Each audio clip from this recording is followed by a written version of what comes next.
shaping the future where we're heading, guiding it so we can remain with a country that is intact. It's a big challenge. For those in power, hopefully there are those inside. You keep getting signals that there are those who also recognize that. You will see how, for example, Gamal was a son of the late Mubarak. And I think Mubarak was grooming him to become the leader of Egypt. And then at some point, even Gamal is the one who had chosen the cabinet. But down the road, Mubarak, I think, thought it was not yet time for him to bow, so he remained around, and it caused internal misunderstandings even within the ruling party itself. And then the insurrection came, their own history. I'd also like to encourage those who are in power and those who are not in power necessarily. We have societies which are alive. You go into a community, there are people who breathe, who eat, who do all kinds of things, but who live in a state of slavery. Now, we need to understand that since creation, all systems that want to oppress people do one thing. They will employ all instruments at their disposal to cause people to give up hope, to participate in their own oppression. That's how dictatorships survive. That's why all dictatorships employ all manner of instruments at their disposal to undermine the will of the people and impose their own will on those people. Communities, societies can never break down when there are men and women who remain resilient, who remain strong, because they become pillars of hope for the people who are being oppressed. Why do you think all dictatorships, in all instruments they use, in terms of information, in terms of psychological warfare, in terms of the use of money, in terms of the use of fear, in terms of use of coercion, targeting leaders to ensure that all leaders become compromised? Because they know that once all leaders are compromised, community will give up. Majority of the people, peasants, never lead themselves. They have to be led by leaders, most times who come from the elite class, in whatever struggles you find yourselves in. Regimes across the whole world will spend lots of time and effort. Many times they even employ psychologists to study human behavior, to know what patterns do you push to compromise. They profile every leader. They understand the weaknesses. They understand the strength. Dictatorships never build leaders where they are weak to make them stronger, because they are dictatorships. Societies which prosper, there has to be management, those who are in leadership, who also study people and know where their weaknesses and build strength where they are weak and reinforce where they are strong. Dictatorships do the opposite. They will profile everybody and know, how do we bring this one down? How do we bring that one down? How do we bring that one down? So that eventually the population gives up hope, becomes compromised, and participates in their own subjugation. Societies which have men and women who remain standing in spite of whatever is thrown at them, those societies eventually overcome the challenges. We salute Dr. Chiza Besigye. One, for making courageous decisions. Two, for remaining resilient. Now, as our generation starts buying out of politics, the younger generation, you need to know these things. You need to build men and women who will not bow, regardless of whatever they meet. That is at the core of the struggle we're engaged in, nothing else. In the army, you can have a very well-organized and strong army, well-equipped, with officers and men well-trained with modern equipment, and you can defeat your adversary even when you are not necessarily doing what is right. You impose your will on your adversary. But that only is as far as physical occupation. Because you have seen countries which have taken over other countries and they occupy them. But when you are not able to impose your will on the spirit of a people, meaning that you cannot break their spirit, they will throw you out. There are clear examples. Americans were whipped in Vietnam. Afghanistan. You may agree or disagree with the ideology, that's not the issue here. The issue is the spirit of a people. Afghanistan is unique in the sense that it has whipped 2 nuclear powers in its time. Soviet Union went there. The Afghans could not be broken. They fought, they took their country. Then the Americans and Europe and the coalition of the willing were there 20 years. The Afghans could not be broken. That's the power of a spirit of a people. Even when we are physically occupied, as long as you are not broken in spirit, nobody can subjugate you. They can occupy you, but they cannot make you participate in your own oppression. The struggle, therefore, at the core of the struggle that we are in is at the level of the mind. That's where you start from. If people get defeated at the level of the mind, you are done. You are basically done.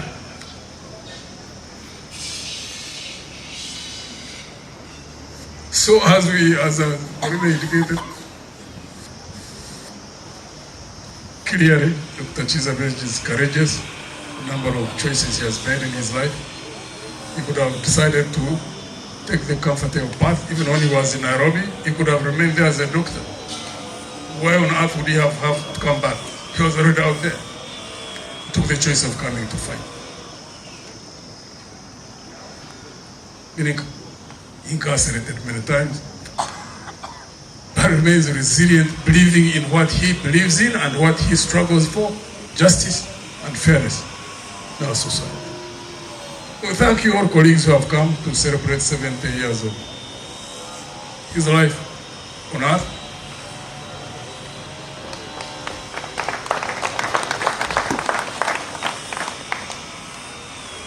If he hadn't remained resilient, I doubt whether there would be many people here anyway. That's what many people forget. I can tell you every time someone is broken, they become forgotten. We have seen many examples. I'm not going to go through that. You break, you lose trust of the people for whom you've been struggling with. Even the one who breaks you ceases to respect you. That's another thing many people don't understand. Those who choose the path of comfort. So as I close,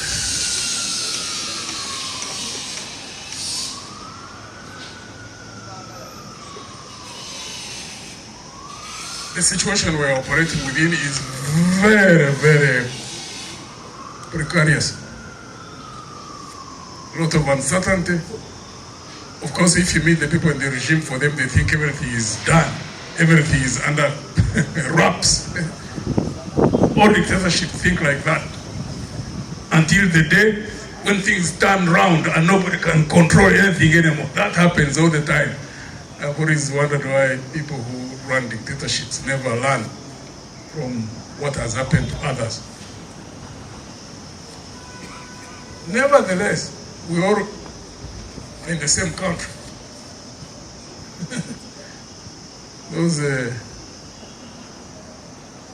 You can have Sukhois, you can have tanks, you can have long-range artillery, you can even have missiles. Those are chariots and horses. Those who understand the Bible, you know what the Bible says. God says those who believe in chariots and horses will be brought down. It has happened since creation. You can't even understand why people can't understand that.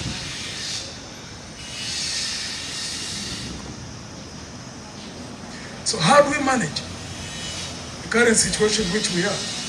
Because where we're heading, I don't want to, many people at times think I'm someone who's pessimistic, yet I'm not. Actually, I'm an eternal optimist, yet I'm a realist. I tend to think that where we're heading could easily, it must not be the case, but could easily be worse than where we are at now. Shaping the future where we're heading, guiding it so we can remain with a country that is intact.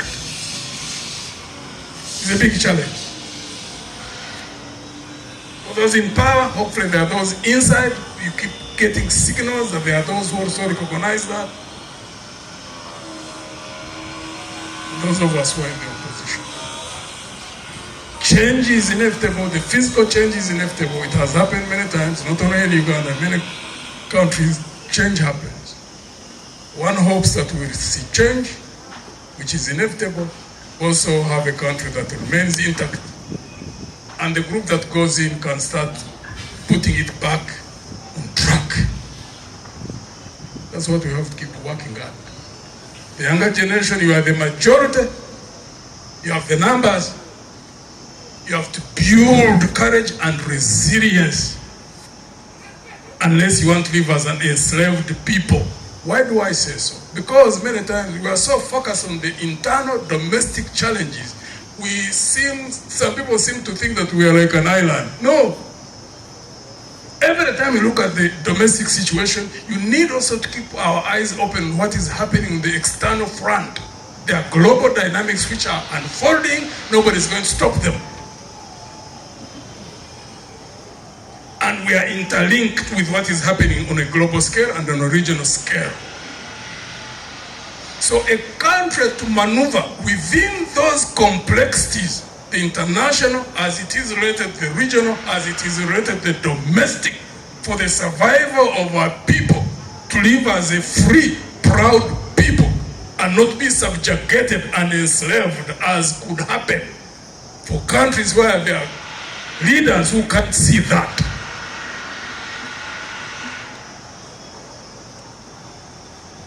We need to really think deeply about these challenges.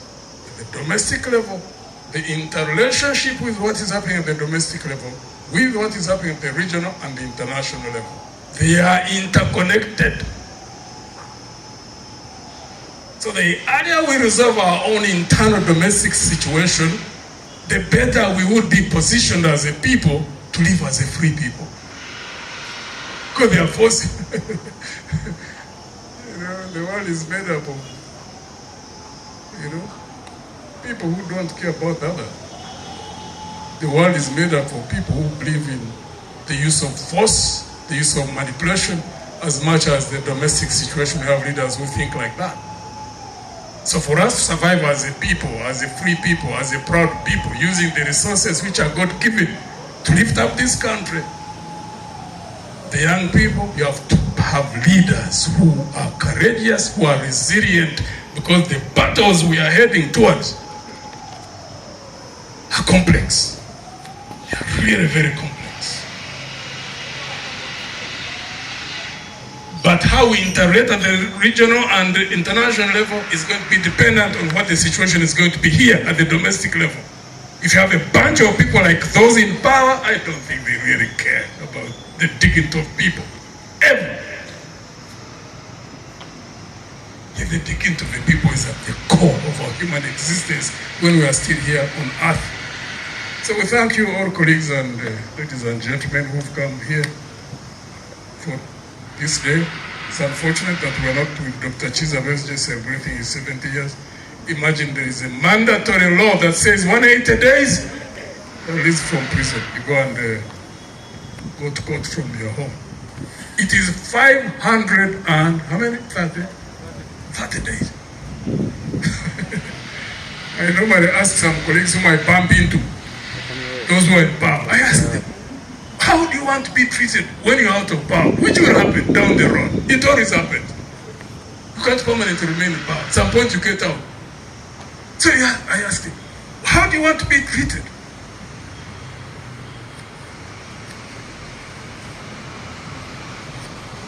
I don't know whether they think about that at all.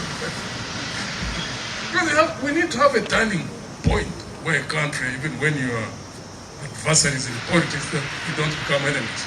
But there's also justice. That is also fairness. Dr. Chizabeje is in prison. Mubarak is out of the country.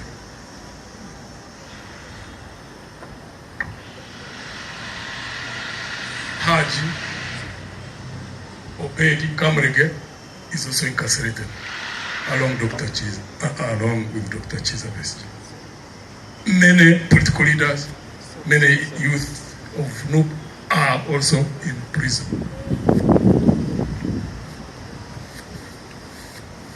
Instead of relaxing the situation, the regime keeps pushing and pushing and pushing. Those who are in the regime, you need to start relaxing the situation and creating conditions on how change which inevitably happen, how we can retain a country that is intact.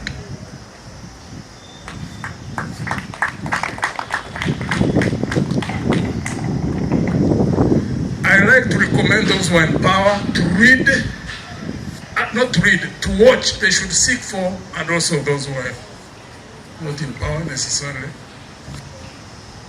the change of Mubarak in Egypt.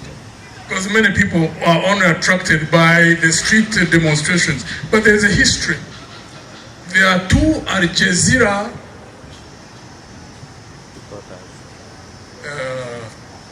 documentaries, 30 minutes each. And you see the internal dynamics that were within the Egyptian government before a situation which erupted far from Egypt.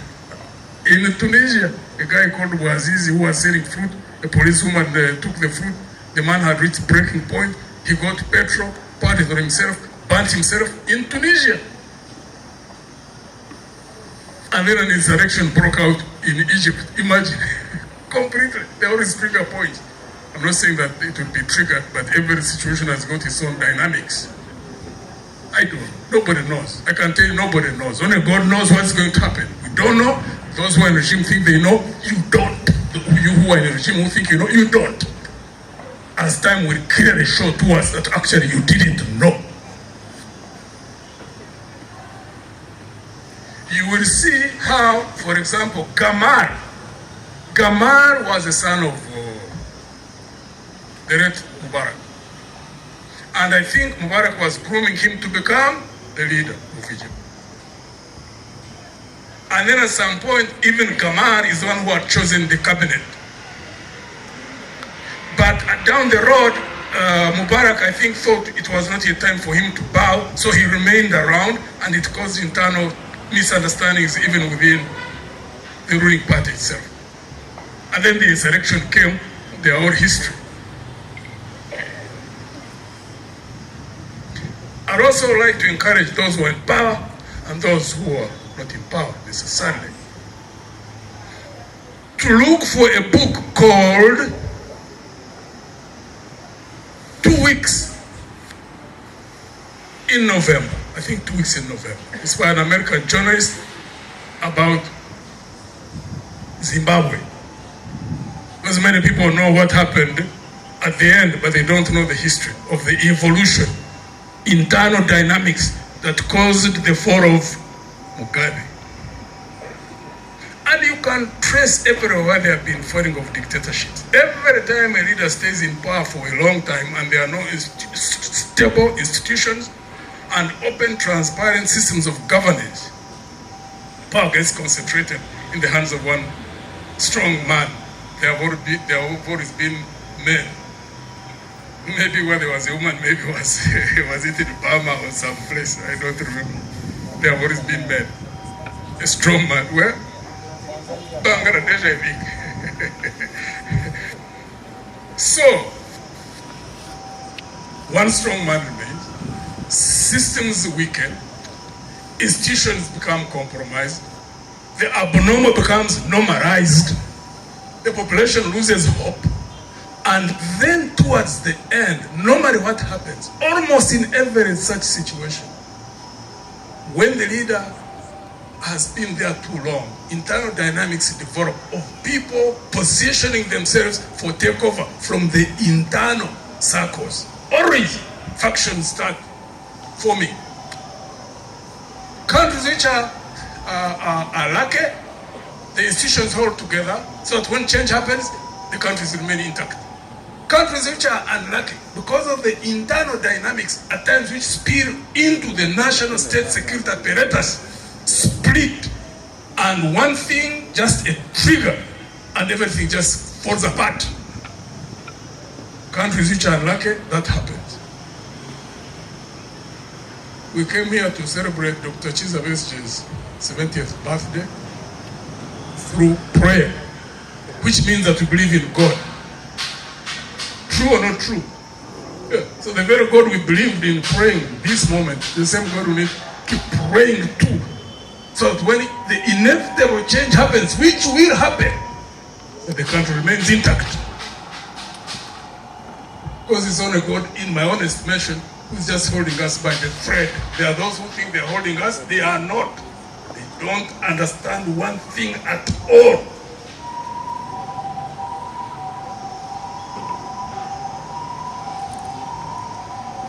God bless you all.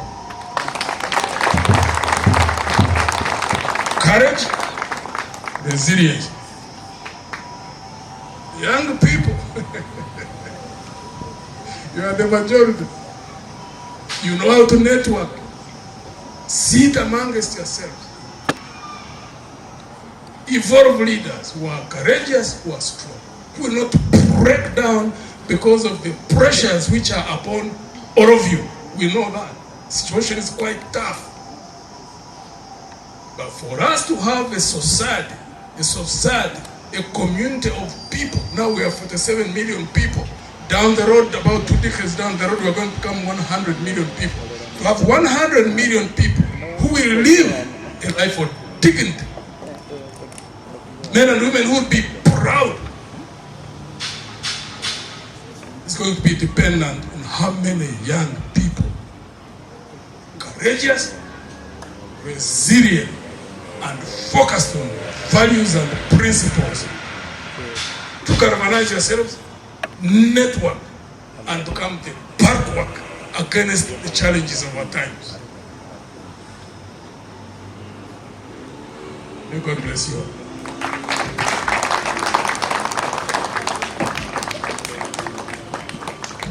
Thank you so much, General. You can clap better. The birthday boy, though belated. The President of PFF, President of ANT,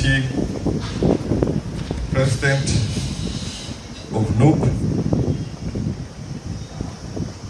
my honorable brother Asman Chiinji, I must say here, your peace encouraged me. Professor Latigo sent me that piece and I wrote back to him. I said, thank God, this piece has restored my hope in the future of Uganda. That somebody from NRM can express themselves very clearly on matters which should be obvious to all. There's hope. That these politics are not blinding us to a future which affects everybody. So, as we commemorate Kiza's 70th birthday, on the theme of courage and resilience, I think there's no better time for us to reflect on those two issues. In my case of Uganda People's Congress, and personally, there were a lot of decisions to be made as we came into this electoral period. Because unlike Kiza Besigye and Mugisha Muntu, they had a history with those in the regime. Dr. Besigye treated many of them, but I was wondering if they now have a Kenya in the basement. The son of the person they went to fight, will I get the mercy which Mugisha Muntu will get? Will I be tolerated although Kiza had stepped out? Will I even get that little consideration that no, we're together, he saved my eye? They'll say, no, this is the son of the one who we went to. So I had to approach it differently. And I had to approach it with that full knowledge that where I am going, I may not come back. My Archbishop has declared he's not ready. Because he knows what is there, he knows what's behind the scene. In my case, I approached some of my brothers in Congress, including my brother Ocheno here. And I said, where I am going and what signs have been given to me, we must be together for the future of Congress. We must sit down for the future of Congress. Because in this struggle, some of us will fall. Not all of us who are standing here speaking today are going to reach that Uganda which we're hoping for. But there must be a remnant. There must be those who are ready to continue to pursue this vision, this hope. And that's what I hope we can gather from ourselves. Whatever the case, we must achieve that freedom. We must have a democracy in Uganda where we're respected even if we don't agree with each other. Where we must be able to speak. Whether I like what you're saying, but you must have the freedom to say it. Where you have a dream for better Uganda, you must have a vision or opportunity to present that vision and let the people of Uganda be the judge. That's where we are.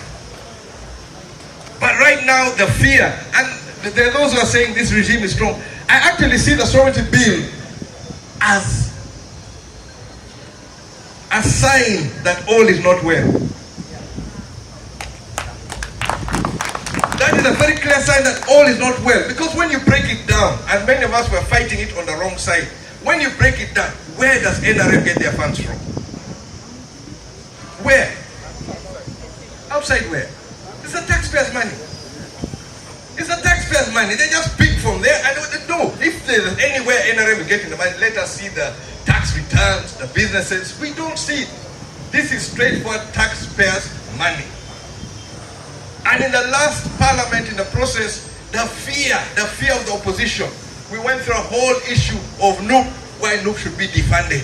NUP should be defunded. Fear. But the money which NUP is supposed to get from the taxpayer is limited compared to what NRM has been siphoning year after year after year.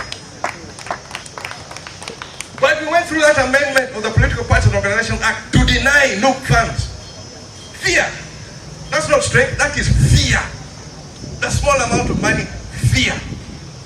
As UPC, I thought we were promised money, or this, I don't say promised money, this is money which has been statutory money which the people of Uganda allocate to us by giving us the vote. Those who are represented in parliament have the right to this money. I know NRM say this is our money, it is not their money. This money is the money for the people of Uganda. And all of us, irrespective of our politics, must demand that this money works for the people of Uganda. So even if I walk in this issue where I may not reach the end of the day, at least I want to be strong enough to reach there. And if I find somebody who has died in a hospital because of lack of medicine, I'll be there and say, no, at least for us in UPC, we will never allow that to happen. We will never allow it to happen. Education budget which is disappearing, where the greatest strength Uganda has is its people. We must invest in the people of Uganda. If we don't invest in the people of Uganda, who are we investing for? What are we doing it for? We're getting 10%. 10% staffing. The hospitals, there's no hospital, I think, which has 30% staffing. What are we doing and who are we doing it for if we're not doing it for the citizens of Uganda? So as for me, Jimmy Akenda and UPC, I hope we're going to stand this ground. And if I fall on the way, I ask those who remain to continue and don't tear each other down. Let's be focused. Right now, I am seeing the opportunity is clear because NRM has this money, but they're still fearing. Every problem which comes, they throw money, but it's not solved. So right now you're fearing little money from out will disorganize them. So we must pick up the pressure. Let us speak. I don't have guns. I'm not going to a bush. I'm only going to use my mouth, my mind, and communicate the ideas of freedom to the people of Uganda. Exile has taught me things which you ordinarily will not learn. But I must raise this one here. The recent trade order, that one hurt. It didn't appreciate that there are people who are struggling with life day in, day out. One side where I must thank Dr. Kiza, during walk to work, I opted to ride to work. And I did it consistently for 8 months. But in that process, I learned another side of what the people of Uganda are going through.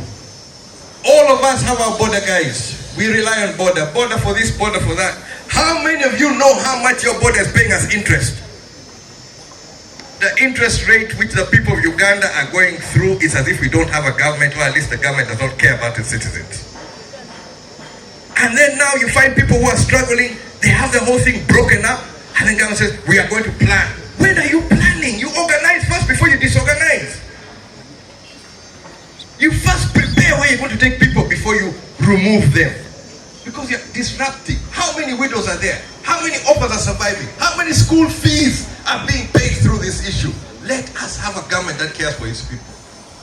And that's the government we must fight for. All of us, irrespective of where we stand, what our politics is, at the end of the day, the people of Uganda must benefit. So I am here to honor the father, the daddy of the struggle.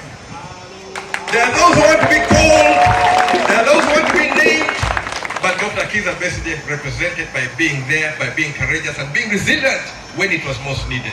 So I take this opportunity on behalf of Uganda People's Congress and on my own behalf to thank Kiza for the struggle and what the inspiration has given us to continue on that struggle irrespective of what comes out of it. May God continue to bless you. I hope I'll be able to share my 70th birthday when I reach that. Mr. President, Monsieur le Président of PFF, the family of Dr. Kiza Besigye, the established office of PFF, the distinguished leaders of political parties here, ladies and gentlemen. I have been fascinated by the national anthem of Kigezi. So much so that I cannot believe that we can exist continuously without putting in force what the Kigezi anthem says, namely regional federal government in Uganda. I came with a delegation, but some of them have been introduced. Honorable Susan Nampija, the woman. Mr. Sabina Grace, who is representing the Secretary General. Mr. Kalanzi Robinson. Lydia Kwagara, representing the women folk. Ladies and gentlemen, I don't know what to say, but I make sure that I say what I want to say in the minimum of time. First of all, without prejudice, I am so much excited to see an occasion of this magnitude organized in very difficult times. Thank you very much, PFF. When we see an occasion of this kind taking place in very difficult times, without knowing how much suffering is surrounding Dr. Besigye, we cannot understand. I would like to thank everybody for the sympathy you have extended to Dr. Kiza Besigye.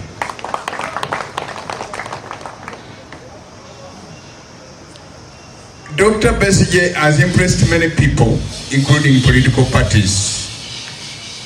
When I stood in 2005, I stood surety for Dr. Besigye after being captured at Busega. You remember how he was dragged into court unceremoniously. And many of my colleagues in parliament said, you are risking. I said, no, I am not risking. He's a man we must assist at this very business time. I did not regret assisting Dr. Besigye as a surety. He has not let me down. As if that was not enough, Dr. Besigye is a rare species of humanity. He knows and respects political friendship. I remember when I lost my mother in Kyotera, Lutunga, on a very rainy day of the burial, he took trouble to travel to Lutunga and give me company to say farewell to my mom, Elizabeth Nanteza. I would like to honor him. I have not come to merely pray for him. I have also come to honor the man. He's a man of dignity. He's a man of passion. He's a man of love. He's a man of joy. He's a man of sentiment. He's a man of his word. We must emulate some experience and examples out of the man. Out of so many people I've read about regarding the history of Uganda, I have not come across a man so devoted to the growth of the opposition in the way I have seen Dr. Besigye. I have not seen a man who has committed himself, including the possible sacrifice to his life so that Uganda reigns on beyond Besigye the man. And what I'm talking about, Besigye, is not only surrounded here.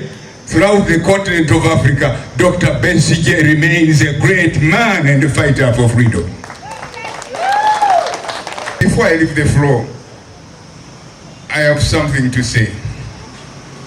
What should we do in a situation prescribed by Dr. Honorable Mugisha Muntu General?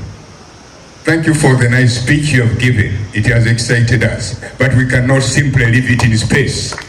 The opposition must recorrect itself, must correct the errors we have been swinging through so that we build a new mapping capable of making us great in the next Uganda. The opposition is lacking. There are many opportunities for us to take this man on. I mean the president of Uganda, who is an omnipotent dictator. We should not simply look. Let us put aside our small differences so that we map out a manifestation capable of bringing a new political force in Uganda tomorrow. Otherwise, if we go by what we are seeing, we are just joking. I propose that NUP changes its ways of treating things. We admire you. You are a political party of meaning, but you have a lot to do because you are supposed to pioneer our struggle. How much have you done? Do something beyond what you are doing now so that we move forward to change this country. Otherwise, don't simply talk because you are talking. Let us join hands in terms of ideology and intellect to see a new mapping in the chapter that will take us to the moon. In the absence of that, there is a big problem. I would like to end with a small poem which I'm dedicating to you all for the good of Dr. Kizza Besigye. It is a poem called Uganda is Paradise. Uganda is the land of the sun. It is the land of the leopards. It is the land of the lions. It is the land of the birds. And the action falls when the waters flow. The lions roar, the giraffes yawn, and the rains fall. Uganda is a nation of many nations with spectacular resources, a rich mosaic of culture found nowhere else in the continent of Africa. You have also unique ethnic groupings, the Arulu, Acholi, Abachiga, Karamojong. They are also kings, unique kings, spectacular kings. The Emormori of Teso, the Rot of Lamu, the Jabazinga of Busoga, the Adora of Buketi, the Singa of Rezulu, the Mukama of Toro, the Mukama of Bunyoro, the Omukuka of Bugeshu. In Uganda, the Kabaka reigns, he does not rule, but he still commands. There are also birds, the spectacular birds, the African skimmer, the shoe-bill stock, the fish eagle. There are also trees, unique trees, on which tradition commands.